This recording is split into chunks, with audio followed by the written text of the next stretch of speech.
Hi, everyone, and welcome to our first PowerPoint presentation for our next unit on contracts.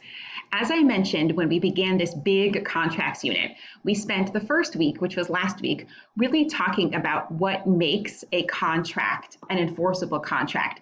The idea that we were talking about an agreement that is just a regular agreement, but if somebody doesn't live up to their obligations, if it's a contract, it entitles the other party, the non-breaching party, to go to court and enforce the rights underneath that contract. So we spent a great deal of time in our last unit going through that contract checklist and trying to find out all the ways in which the agreement actually becomes an enforceable contract. But once we get to that point, now we're left with, okay, then what? Well, in an ideal world, the parties perform underneath their contract, right? If I agree to sell you my car and you agree to purchase my car and you show up and you have the right amount of money in your hand and you hand me the money and I hand you the keys and title to my car, then we're done. We have both performed under our contract and we can move on. That's in the ideal world. And the funny thing is about contracting is that everybody gets into a contract voluntarily, right? We talked about a little bit in the last unit how nobody can force anyone to be in a contract. So parties, individuals, entities, businesses, everyone gets into contracting with the best of intentions. But we all know that that's not always how the stories turn out. And in fact, a lot of lawyers make a living with the other side of contracting, which is what happens when one party doesn't live up to their obligations under a contract? Then what? What happens if I hire, Bob and his company to paint the outside of my house and they don't show up? What happens if Bob shows up and paints the outside of my house and I don't pay him? Or even a more difficult question, what if I'm Middlesex Community College and I order 100 new desks and chairs for my classroom and the company calls and tells me they can only deliver 50 of them on time? Then what? What are my rights and remedies at that point? So in this unit, we're going to focus on something called contract performance and contract breach. And then in the second PowerPoint, we're going to go over what are called contract remedies, which is another word for damages in contract law. Okay, so the first words, we have to do some more definitions, but what we talk about when we say that somebody has fulfilled their obligations under a contract, we mean that that person has performed. Clearly not like a performance like in a play, but it just means that you have done the obligations that are required by a contract. So you have performed and you have fulfilled your obligations.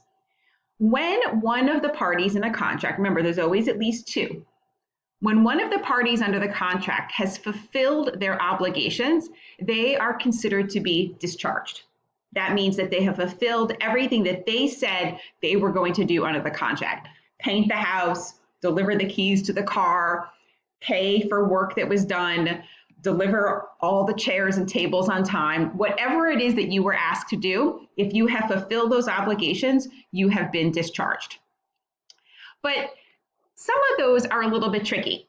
Sometimes the performance is an easy one, like take the sale of the car, right? I give you, you give me the money, I give you the keys to the car, we have both fully performed.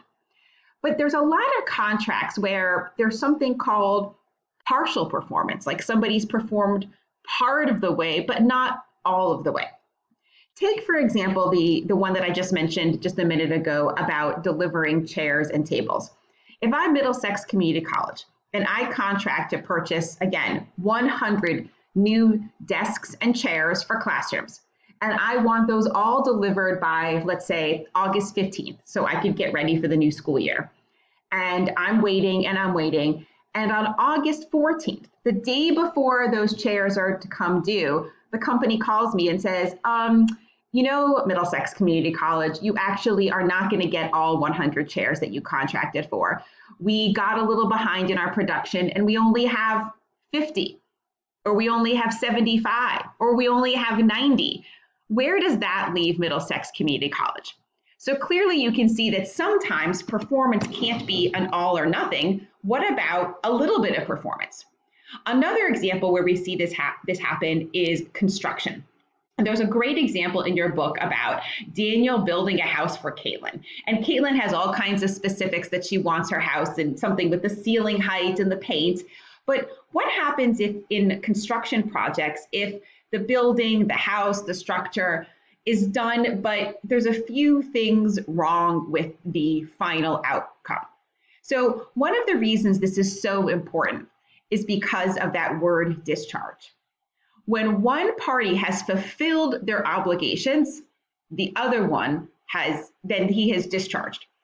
But a tricky thing about breaching and not performing, if a party breaches the contract, doesn't perform, doesn't pay for the paint or doesn't pay for the car, the other party is discharged, meaning you don't have any other obligations under the contract. But you can see where this is a problem with something like home construction. Because if I required, 90, let's say I required the home to be built with all the specifications and something was wrong and the kitchen cabinets were built in the wrong color, or the floors were a light hardwood color instead of a dark hardwood color. Have I, the home builder, performed? Does the homeowner have to pay me for my work done? Or did I breach? In which case, then the homeowner can say, well, if you breached, I'm discharged, I don't have to pay you. But I just built this whole big house with maybe one or two small mistakes. So this raises a concept in performance called strict performance versus substantial performance. Some contracts have written in them a clause called strict performance. Strict performance is exactly what it sounds like. It means that the party performing cannot deviate from any of the requirements, no matter how significant or insignificant they seem. Whereas substantial performance means that the party performing needs to have performed most of what was in the contract. And there could actually still be some small mistakes, and it doesn't discharge the other party. So contracts like home construction, building construction, these are substantial performance contracts. It would be impossible to insist on strict performance for construction because there's always something that goes a little wrong, and you don't want to leave the builder with having built, this entire structure and not recover anything in a contract. So how would that work? Because obviously there's some point at which the building is so bad and so doesn't meet the specifications that then it becomes useless to what the buyer wanted. So when we talk about performance under a substantial performance contract, we ask ourselves, I'll just use the building example. Did the builder act in good faith? How bad were the mistakes? In other words, could the buyer still use the structure or the building for its intended purposes? Was it close to being what it was supposed to be? And then how difficult would it be to remedy the mistakes? So, for example, if a building was supposed to be 5 stories and supposed to house a big factory in it, and the builder only built it for 1 story, then the builder did not substantially perform, and the buyer can say, I'm discharged, I don't have any more obligations because you so deviated from what we were supposed to do, and I can't use your 1-story factory for my business. But if it's 5 stories and maybe there was supposed to be, 2 bathrooms on each floor with 4 sinks in each, and they inadvertently did 3 sinks in each, well, then the buyer can still use the building for its intended purposes. The mistake was likely in good faith, not bad faith. And you could fix that. You could restructure the bathrooms and put in the extra sinks. Or another result is you just reduce the cost and you have the builder get paid less the cost of fixing it. So that's what we mean about substantial performance and strict performance. All right, I've already said this. A breach means not performing. So when we talk about a breach of contract lawsuit, that is the non-breaching party saying, hey, you other party, you breached your contract. I don't have any more obligations, but you breached the contract. So here's an interesting question that comes up with any type of performance question. What happens if it just becomes impossible to perform? And I want you to think about the word impossible that I use here. I don't use just becomes more expensive to perform or one of the parties doesn't want to perform. What we're talking about with this thing called the doctrine of impossibility, this means it is a true impossibility for someone to perform. A really good example would be the death of somebody in a personal services contract. Think about if I'm making a movie and I hire an actor to perform in the movie, Bob Jones, and he's this big famous actor, and then Bob Jones dies. Well, that's a true impossibility. He can't perform anymore. We also see the doctrine of impossibility come up with destruction of the subject matter, like if a forest fire completely destroys my crop, then I can't perform. I cannot deliver you the apples from my orchard if a fire burned the entire orchard down. It's not that the apples just became more expensive. I can't give you what has burned down. Impossibility also comes up with the concept of illegality. It has now become illegal to perform. And I actually think a really good example and what we're seeing here now, and you can certainly use this for your legal news topic, would be the coronavirus. What if I had a contract to have my wedding at a hotel and I contracted to have 200 people at that wedding? Well, under state laws right now, I cannot have a 200-person event, and the hotel cannot hold that 200-person event. The contract has now become illegal and impossible to perform. The other key with impossibility is not just that it was impossible, but that event that happened, that impossibility, like the death of somebody or the forest fire, or even the novel coronavirus, was not foreseeable. It would be a little bit different today because if you enter into a contract today, coronavirus is foreseeable. But I'm talking about contracts that were entered into prior to coronavirus. Like maybe I had a contract to travel overseas and give speeches, and now I'm banned from going to certain countries because of coronavirus.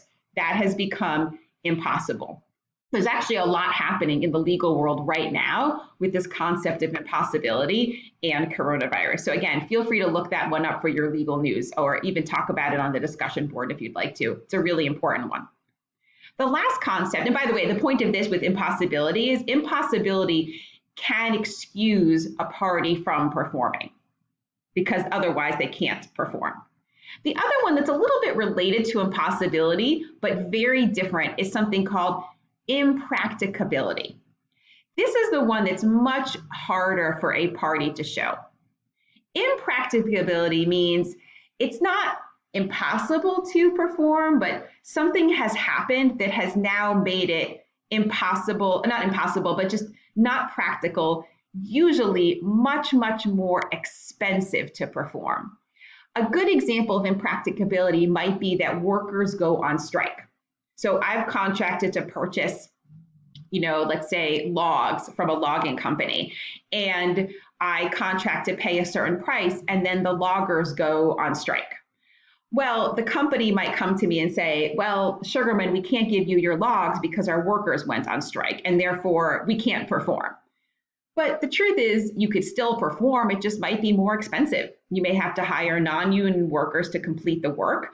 You may have to negotiate with your union and figure it out. But you can see how this is a little different than impossibility, because impracticability just means it just makes it more difficult to perform. Usually courts do not accept the fact that a product or a service has become more expensive as frustration of purpose or impracticability. That doesn't work. For example, if I am a delivery driver to deliver flowers and I charge a certain amount for delivery of flowers, if the price of gasoline triples this year and I've already contracted to sell flowers to you at a lower price, I can't back out because the price of gas went up. So the cost of labor or the cost of materials by itself, that's not going to be impracticability. That's a risk we all take in contracting. Build that cushion into your contract if you need to spend more money, you need to raise your prices. But that alone is not impracticability. What we're talking about is some true unforeseen event.